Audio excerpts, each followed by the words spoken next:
Hello student, welcome back to my channel Shivam study knowledge. Student जितने भी हमारे student हैं और इस बार 4 मार्च 2025 को क्लास 12 अर्थशास्त्र इकोनॉमिक्स का पेपर देने वाले हैं, उनके लिए आज का ये वीडियो सबसे ज़्यादा इंपॉर्टेंट है। हम उन सभी स्टूडेंट के लिए लेकर आए हैं एक वायरल पेपर क्लास 12 इकोनॉमिक्स का। आप लोगों का परसों स्टूडेंट पेपर होने वाला है 4 मार्च को अर्थशास्त्र का, और आप लोगों का भी इस बार का टारगेट है 95% इकोनॉमिक्स में लेकर आना। तो हम आप लोगों के लिए एक वायरल पेपर लेकर आए हैं जो आपके सीधे 4 मार्च के यूपी बोर्ड पेपर में पूछे जाएंगे, और ये वायरल पेपर के सभी प्रश्न का उत्तर मैं आप लोगों को देने वाला हूं। यानी ये पूरे पेपर का मैं आप लोगों को सॉल्यूशन देने वाला हूं। काफी इंपॉर्टेंट वीडियो आप लोगों के लिए होने वाला है इकोनॉमिक्स के स्टूडेंट के लिए। तो चलिए इस पेपर को पूरा सॉल्व करके दिखाता हूं। और जो यहाँ पर देखिए स्टूडेंट, अनुक्रमांक रहेगा, फिर नाम रहेगा, आप लिख लीजिएगा, आपके प्रवेश पत्र पर होगा। उसके बाद में पेपर कोड बहुत ज़्यादा जरूरी होता है, जो यहाँ पर आप देख सकते हैं 211 डी के पेपर कोड है अर्थशास्त्र का। 4 मार्च 2025 को पेपर है आपका। पूर्णांक जो होता है इकोनॉमिक्स का, यूपी बोर्ड में बात करूं तो 100 नंबर का पूर्णांक आपका होता है। समय आपको दिया जाएगा 3 घंटे 15 मिनट। 3 घंटा पेपर को हल करने के लिए और 15 मिनट इस पेपर को अच्छे से पढ़ने के लिए यहाँ पर आप देख सकते हैं। ठीक है, तो ये आप देख सकते हैं अर्थशास्त्र का पेपर है।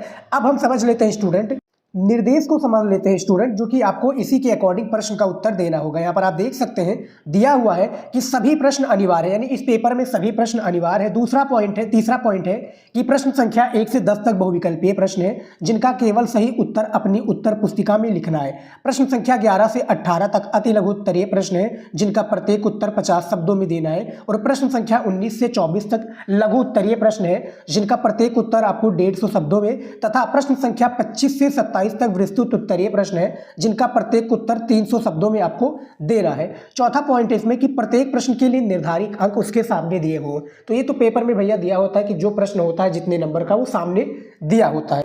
तो चलिए एक एक करके सारे प्रश्नों को मैं आपको बताता हूं। देखिए सबसे पहला जो बहुविकल्पीय प्रश्न क्या पूछा गया है कि दुर्लभ साधनों के ब्रेक, यहाँ पर देखिए डॉट डॉट करके दिया हुआ, प्रयोग होते हैं। तो दुर्लभ साधनों के क्या प्रयोग होते हैं ये आपको बताना है। 4 ऑप्शन दिख रहा है और इनमें से कोई एक आप लोगों का सही राइट आंसर है, जो कि आपको वो पेपर में भी ऐसा ही लिखना पड़ेगा। तो पहले का आपका बी राइट आंसर हो जाएगा, सीमित हो जाएगा। अब ये देखिए क्वेश्चन जो है हमारा कंप्लीट है। अब यहाँ पर देखिए दुर्लभ साधनों के सीमित प्रयोग होते हैं, तो पहले का आपका बी करेक्ट आंसर हो जाएगा। उसके बाद में देखिए दूसरा क्वेश्चन, यहाँ पर मैं रेड ले लेता हूँ। ये देखिए दूसरा क्वेश्चन यहाँ पर दिया हुआ है कि कुल उपयोगिता ब्रैकेट में त्रुटि गुण उस समय घटती है जब सीमांत उपयोगिता हो जाती है। तो भैया सीमांत उपयोगिता इनमें से क्या हो जाती है, तब आप बताइए। दूसरे का आपका बी राइट आंसर हो जाएगा, ऋणात्मक हो जाएगा। यानी कुल उपयोगिता उस समय घटती है जब सीमांत उपयोगिता ऋणात्मक हो जाती है। ठीक है, तो दूसरे का भी आपका राइट आंसर हो जाएगा। और टोटल आपके 10 बहुविकल्पीय प्रश्न होते हैं, तो एक एक नंबर का सभी प्रश्न होता है, तो 10 नंबर आपको शुरुआत में बहुविकल्पीय में देखने को मिल जाएगा। तीसरा नंबर क्वेश्चन देखिए, मांग के प्रकार है, यानी मांग कितने प्रकार के होते हैं ये आप लोगों को बताना है। 1 नंबर का ये क्वेश्चन है और ऑप्शंस आप देख सकते हैं पेपर में भी आपको इसी तरीके से ऑप्शन इकोनॉमिक्स में दिया जाएगा। स्टूडेंट याद रखिए पूरा पेपर का पैटर्न सेम टू सेम जो मैं बता रहा हूं ऐसे ही आएगा आपका 4 मार्च को। तो तीसरा जो क्वेश्चन इनमें से आपका डी राइट आंसर हो जाएगा, यानी कीमत मांग हो जाएगा, व्यक्तिगत मांग हो जाएगा, प्रत्यक्ष एवं अप्रत्यक्ष मांग, यानी ये तीनों आपका हो जाएगा करेक्ट आंसर। ठीक है, अगला क्वेश्चन देखिए, यहाँ पर 4 नंबर क्वेश्चन दिया हुआ है कि नमक की मांग की लोच होती है। तो जो नमक की मांग की लोच होती है अत्यधिक क्या लोचदार होती है, पूर्णतया लोचदार होती है, इकाई लोचदार होती है, या अत्यधिक बेलोचदार होती है। तो भैया इनमें से चारों गलत है, तो सही कौन है? देखिए सही इनमें से आपका डी वाला हो जाएगा, अत्यधिक बेलोचदार होती है। नमक की मांग जो लोच होती है ये क्या होती है, अत्यधिक बेलोचदार। तो चौथे का डी करेक्ट आंसर हो जाएगा।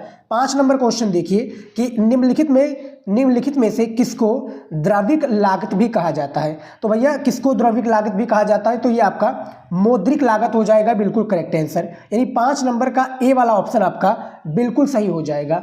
उसके बाद में देखिए 6 नंबर क्वेश्चन कि कच्चे माल की कीमत है, आपका 1 नंबर का ये क्वेश्चन है, और कच्चे माल की जो कीमत है वो स्पष्ट लागत के अंतर्गत आता है। तो 6 नंबर का ए राइट आंसर हो जाएगा। उसके बाद में देख लेते हैं, और आप लोग स्टूडेंट इसी के अंदाजा आपका लग जाएगा कि आप कितने % तैयार हो इकोनॉमिक्स का पेपर देने के लिए, जब आप बहुविकल्पीय प्रश्नों के सारे उत्तर को इसमें से दे जा पाओगे। नहीं दे पाओगे तो भैया पढ़ो अभी आप, क्योंकि टाइम है, 2 दिन बचा है, तो आप अच्छे से तैयारी कर सकते हो इकोनॉमिक्स की। उसके बाद में देखिए यहाँ पर क्या दिया हुआ 7 नंबर क्वेश्चन कि आपूर्ण प्रतियोगिता में औसत आय वक्र है। तो आपूर्ण जो प्रतियोगिता इसमें औसत आय वक्र क्या होता है, 7वें का आपका ए राइट आंसर हो जाएगा, यानी बाएं से दाएं गिरता है, गिरता हुआ, यानी बाएं से दाएं गिरता हुआ है अपूर्ण प्रतियोगिता में औसत आय वक्र होता है। ठीक है, तो एक अंक यहाँ पर भी आपको दे दिया जाएगा। अगला क्वेश्चन है 8 नंबर, शीघ्र नष्ट होने वाली वस्तुओं की पूर्ति होती है।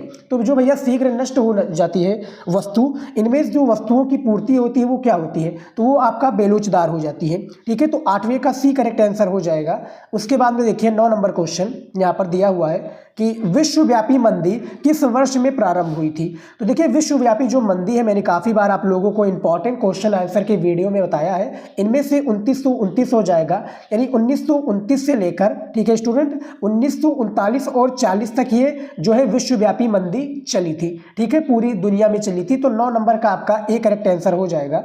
अगला क्वेश्चन देखिए यहाँ पर 10 नंबर और आखिरी क्वेश्चन है हमारा बहुविकल्पीय का, इकोनॉमिक्स की मैं बात कर रहा हूँ। देखिए 10 नंबर क्वेश्चन है कि दो पक्षों के बीच वस्तुओं का आदान प्रदान कहलाता है, यानी जो दो वस्तु हैं और उसका जो आदान प्रदान वो क्या कहलाता है। तो यहाँ पर जो राइट आंसर बताया जा रहा है वो वस्तु और विनिमय कहलाता है।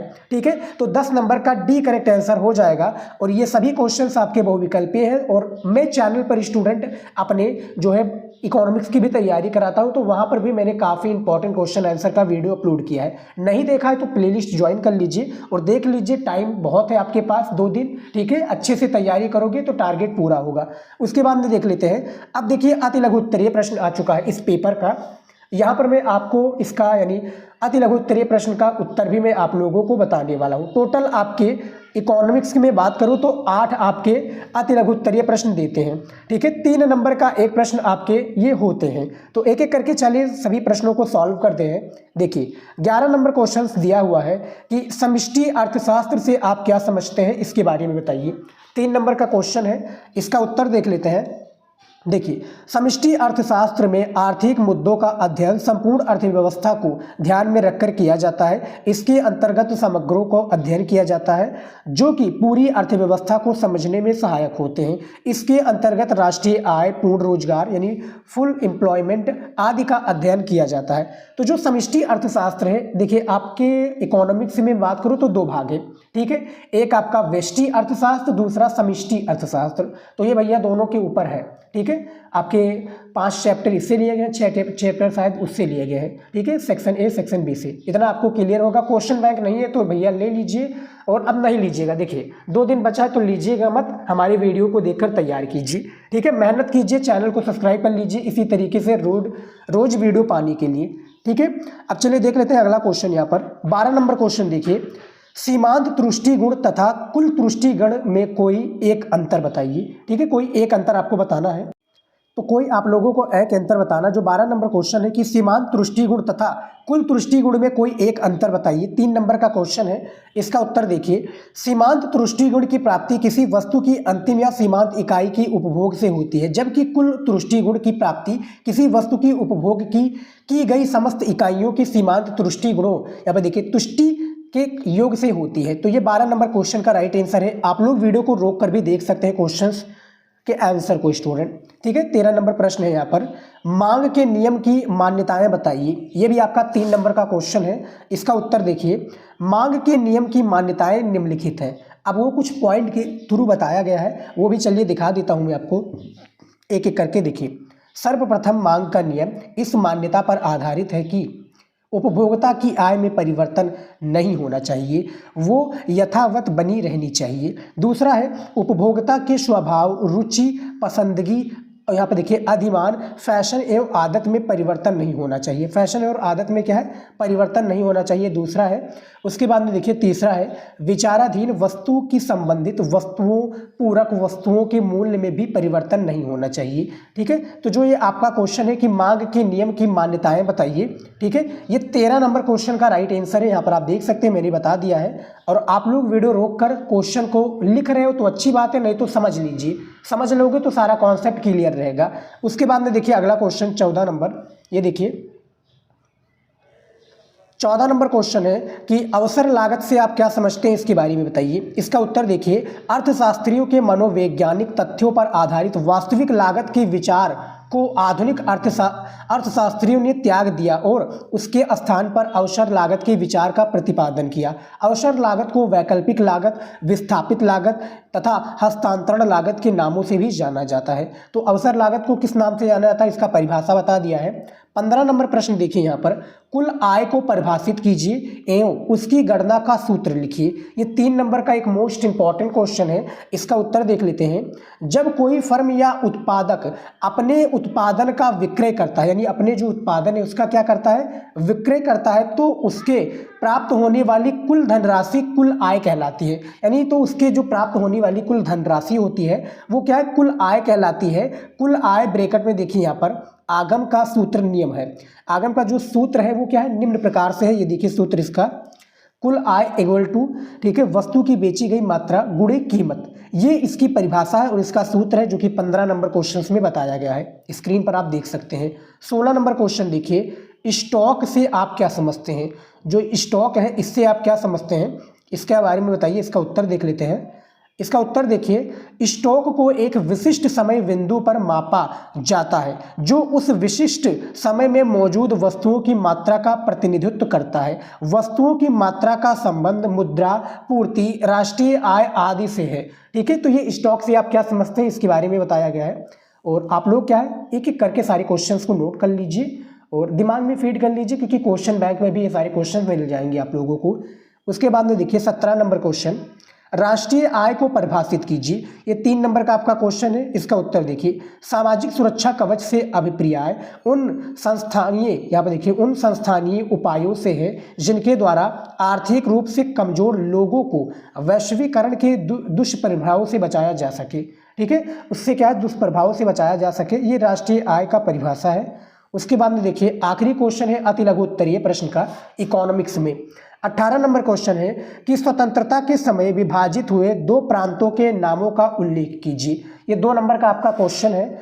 इसका उत्तर देखिए, राष्ट्रीय आय का आशय 1 वर्ष की अवधि में निजी एवं सार्वजनिक क्षेत्र में उत्पन्न होने वाली वस्तुओं एवं सेवाओं के अंतिम बाजार मूल्य के योग से है, जिसमें विदेश आय भी सम्मिलित होती है। दूसरे शब्दों में 1 वर्ष की अवधि में उत्पादन के साधनों को प्राप्त होने वाली प्रतिफल, लाभ, लगान, ब्याज, वेतन, मजदूरी के योग को राष्ट्रीय आय कहते हैं। तो भैया यहाँ पर 2 परिभाषाएं दी है राष्ट्रीय आय, ठीक है, और स्वतंत्रता के समय विभाजित हुए जो 2 प्रांतों का नाम है यहाँ पर आप देख सकते हैं 18 नंबर क्वेश्चन में। तो ये भी मैंने बता दिया है। ठीक है, और अब चलिए देख लेते हैं लघु उत्तरीय प्रश्न। लघु उत्तरीय प्रश्न क्या है, लघु उत्तरीय प्रश्नों की मैं बात करूँ तो आपके टोटल 6 क्वेश्चंस आपके इकोनॉमिक्स में पूछे जाते हैं, 6 क्वेश्चंस, और हर एक प्रश्न आपका 6 नंबर का होता है। इसका आंसर कितने शब्दों में देना है, आप लोगों ने निर्देश को पढ़ लिया होगा। ठीक है, जब मैंने शुरू में निर्देश बताया था ना, शुरुआत में आप लोगों ने देखा होगा तो आपको आता होगा, और इसी के अकॉर्डिंग आप लोगों को जितना पूछा गया है उतना ही पेपर में लिखना है। आप लोगों को एक वीडियो मैंने और बताया हुआ है कि इकोनॉमिक्स की कॉपी कैसे लिखे। पूरे यूट्यूब पर आप ढूंढते फिर जाओगे, नहीं मिलेगा कि इकोनॉमिक्स की कॉपी कैसे मिले, सिर्फ आपको हमारे चैनल पर मिलेगा। तो चैनल को बाबू सब्सक्राइब कर लीजिए। मैं इसी तरीके से regular content, regular important chapter, important question answer लेकर आता रहता हूं हर एक सब्जेक्ट के लिए। तो चैनल को सब्सक्राइब कर लीजिए और वीडियो को लाइक कर दीजिए। आपको हमारा पढ़ाया अच्छा लगता है, इंपॉर्टेंट क्वेश्चंस अच्छे लगते हैं तो प्लीज़ वीडियो को लाइक, चैनल को सब्सक्राइब कर लीजिए। इससे क्या होता है, हमें मोटिवेशन मिलता है आप लोगों के लिए नए नए इंपॉर्टेंट क्वेश्चंस लेकर आना जो पेपर में आए। तो चैनल को सब्सक्राइब कर लीजिए। ठीक है, अब चलिए देख लेते हैं। देखिए लघु उत्तरीय प्रश्न है, टोटल 6 क्वेश्चंस आपके पूछे जाएंगे पेपर में। एक एक करके सारे प्रश्न का मैं उत्तर आपको लघु उत्तरीय प्रश्न का भी बताने वाला हूं। देखिए 19 नंबर क्वेश्चन है कि विमुद्रीकरण क्या है। देखिए विमुद्रीकरण क्या है इसके बारे में बताइए। 6 नंबर का क्वेश्चन है, इसका उत्तर देख लेते हैं। अर्थव्यवस्था में भ्रष्टाचार, कालाधन, आतंकवाद और जाली मुद्रा के चलन जैसी समस्याओं से निपटने के लिए, यहाँ पर देखिए निपटने के लिए नवंबर 2016 में भारत सरकार द्वारा विमुद्रीकरण एक नई पहल थी। अब देखिए नवंबर 2016 की यहाँ पर बात हो रही, तो 9 नवंबर, याद रखिए 9 नवंबर 2016 को 9 या 10:45 पर नोटबंदी की थी 1000 और 500 की नोट कर। उस समय में मुझे मुझे पता है स्टूडेंट, ठीक है। विमुद्रीकरण की एक नई पहल थी। 500 रुपये और 1000 रुपये के करेंसी नोट यहाँ पर देखिए विधि ग्राहक नहीं रहे। 500 तथा 2000 के नोटों की एक नई श्रृंखला शुरू की गई। लोगों को कहा गया वह 31 दिसंबर 2016 तक, देखिए 31 दिसंबर 2016 तक बिना किसी घोषणा के पुराने नोटों को अपने बैंक खाते में जमा कर सकते हैं और 31 मार्च 2017 तक घोषणा सहित भारतीय रिजर्व बैंक में जमा करा सकते हैं, ठीक है। यहाँ पर देखिए घोषणा सहित यानी भैया इसका एक समय सीमा है कि जितने भी जो गरीब परिवार के हैं या जिनके पास ज़्यादा है 1500 रुपये का नोट, वो तो क्या है बैंक में जाकर भैया जमा कराकर नई करेंसी ले सकते हैं, ठीक है। नई करेंसी जो कि 1000 पहले 2000 की नोटों आती थी गुलाबी कलर की और 500 की नोट भी अभी चलती है, आप लोगों को पता होगा, तो इसके बारे में बताया गया है। तो विमुद्रीकरण क्या है इसके बारे में आपको स्पष्ट पूरा बताना था और यहाँ पर आप देख सकते हैं विमुद्रीकरण को हम एक प्रकार से नोटबंदी के नाम से भी जानते हैं। तो क्वेश्चंस आपके बहुविकल्पीय में ऐसे भी पूछे जाएंगे, ठीक है। अब चलिए देख लेते हैं स्टूडेंट अगला क्वेश्चन। अगला क्वेश्चन क्या दिया हुआ है ये दिखा देता हूं मैं आपको। ये देखिए 20 नंबर क्वेश्चन स्क्रीन पर दिया हुआ है कि अतिरेक, देखिए अतिरेक मांग और न्यून मांग में क्या अंतर है इसके बारे में बताइए। 6 नंबर का ये आपका प्रश्न है, इसका उत्तर देखिए अतिरेक मांग और न्यून मांग निम्नलिखित अंतर है। अब इसमें निम्नलिखित अंतर कौन सा है, देखिए अतिरेक मांग में सबसे पहला है इससे अभिप्राय उन स्थिति से है जहां अर्थव्यवस्था में एडी पूर्ण रोजगार स्तर के अनुरूप एएस से अधिक होती है। दूसरा है ये स्फीतिक अंतराल की तरह ले जाती है। तीसरा है ये मुद्रा, यहाँ पर देखिए मुद्रा स्फीति की तरह ले जाती है, अर्थात ये सामान्य कीमत स्तर को बढ़ाती है। जो सामान्य कीमत स्तर है इसको क्या है जो है मांग बढ़ाती है। तो इसमें 2 मांगों के बारे में बताया गया, एक अतिरेक मांग जो कि यहाँ पर आप देख सकते हैं, इसमें 3 पॉइंट मैंने बताया है, और दूसरा न्यून मांग। तो इसके बारे में भी जान लेते हैं, ठीक है। स्क्रीनशॉट भी आप लोग ले लीजिए। यहाँ पर देखिए न्यून मांग के बारे में, इसमें भी 3 पॉइंट के थ्रू आपको समझाया गया है। सबसे पहला है इससे अभिप्राय उस स्थिति से है जहां अर्थव्यवस्था में एडी पूर्ण रोजगार स्तर के अनुरूप एएस से कम होती है। देखिए समझाने का टाइम नहीं है क्योंकि वीडियो बहुत ज़्यादा लंबा हो जाएगा। वैसे देखा जाए तो 25 मिनट का वीडियो ये रहेगा, एएस से कम होता है। दूसरा है ये अस्फीति अंतराल की तरफ ले जाती है। तीसरा है ये अस्फीति की तरह ले जाती है, अर्थात ये सामान्य कीमत स्तर में कमी लाती है।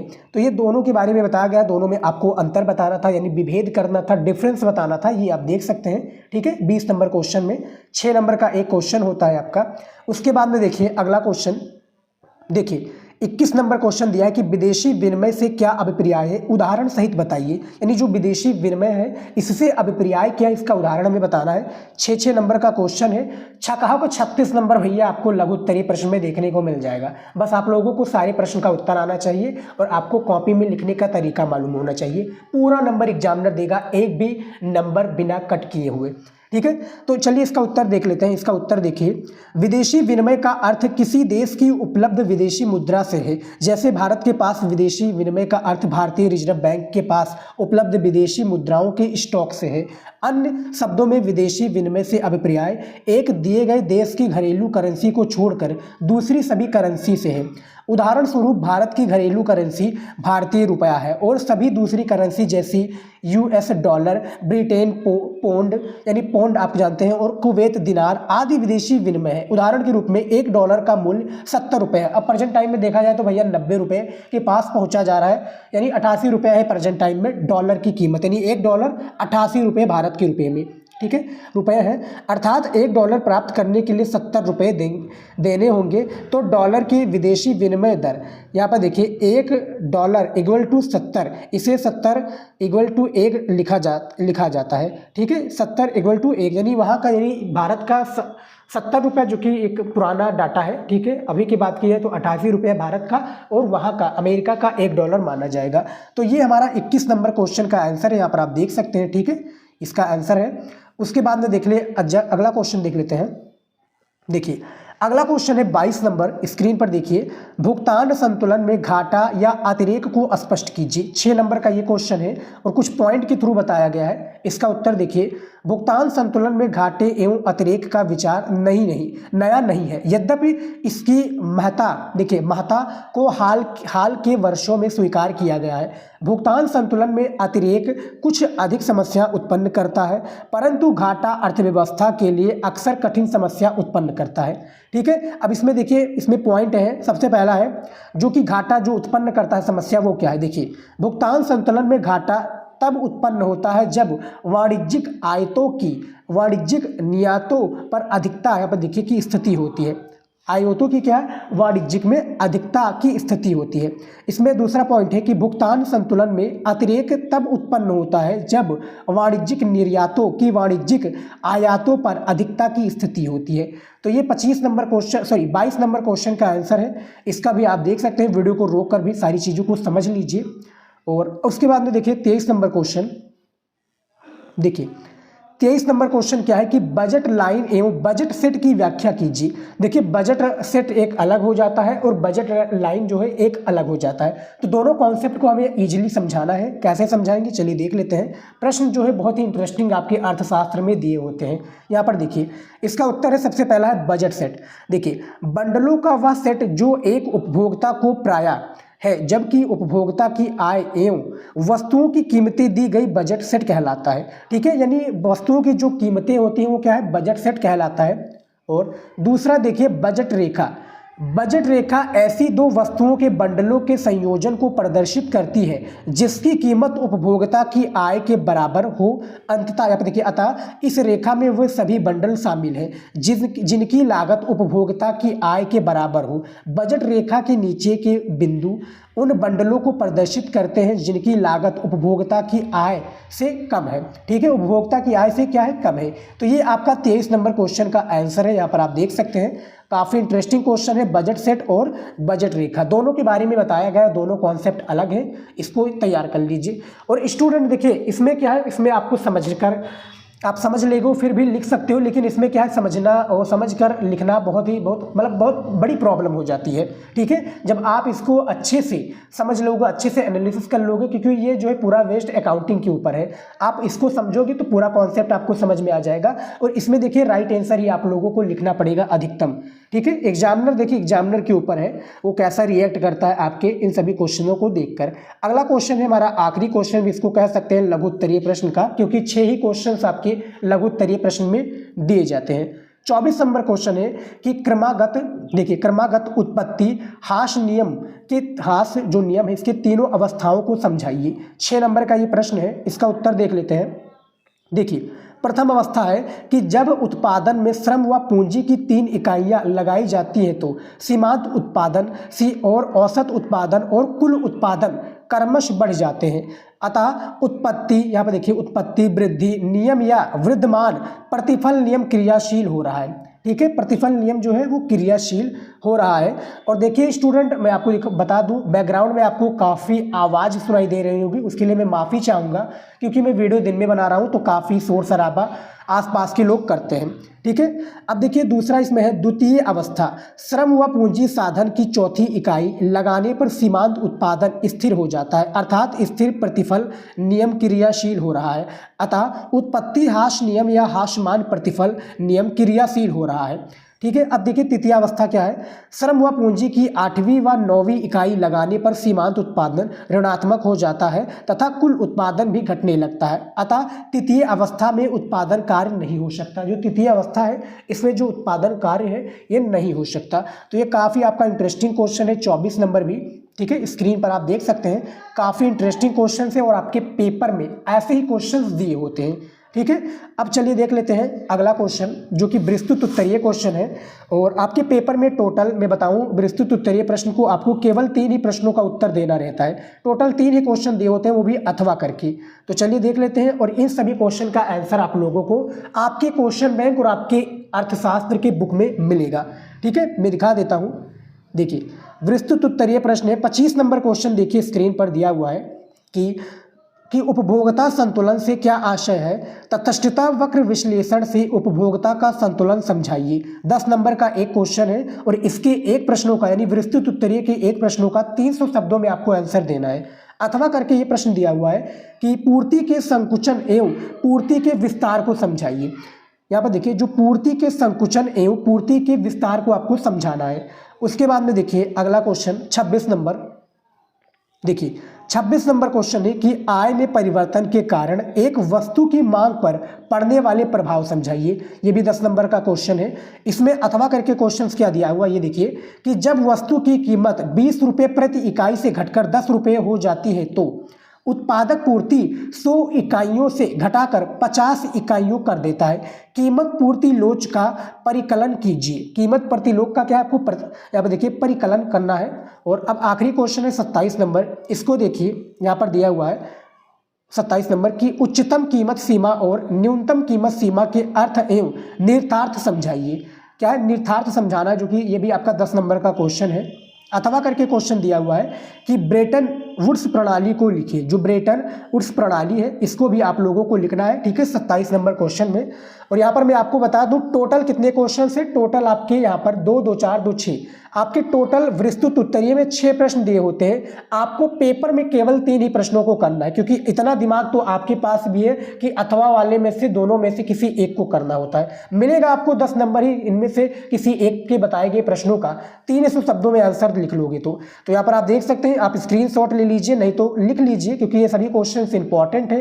पेपर में आएगा तो लिखना पड़ेगा आपको, ठीक है। तो यहाँ पर आप देख सकते हैं ये पूरा पेपर मैंने सॉल्व करके बता दिया है। सिर्फ विस्तृत उत्तरीय प्रश्न का उत्तर नहीं दिया, बाकी सभी प्रश्नों का उत्तर मैंने आप लोगों को बताया है। और ऐसे और भी मॉडल पेपर आप लोग चाहते हैं तो कॉमेंट में बताइएगा मुझे, ठीक है स्टूडेंट। और फिलहाल इस वीडियो में इतना ही था, अर्थशास्त्र के इस वीडियो में। और किस टॉपिक पर वीडियो चाहिए, किस सब्जेक्ट पर, वो भी जल्दी कॉमेंट में बता दीजिए। फिलहाल स्टूडेंट इस वीडियो में इतना ही, मिलता है नेक्स्ट वीडियो में नए टॉपिक के साथ। जय हिंद।